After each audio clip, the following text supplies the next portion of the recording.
I'm really feeling great to be a part of this, and it's really going good. I'm happy to see our servant leadership evangelist Madana, really. And today's session, our Vinod actually did a brilliant job on guiding us what's the purpose of actually getting into it, and Yes, hope it really helps in my knowledge and how I should behave to my, especially to my juniors and to my managers and leads also. yes, Yeah, truly.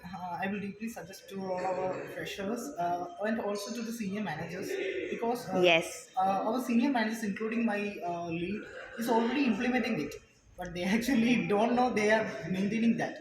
That's what I really felt when I attended this session. And also, most of the practices I also used to do due to some of our values and beliefs which we are following. But this definitely nurture and to fill the blanks which we are lacking.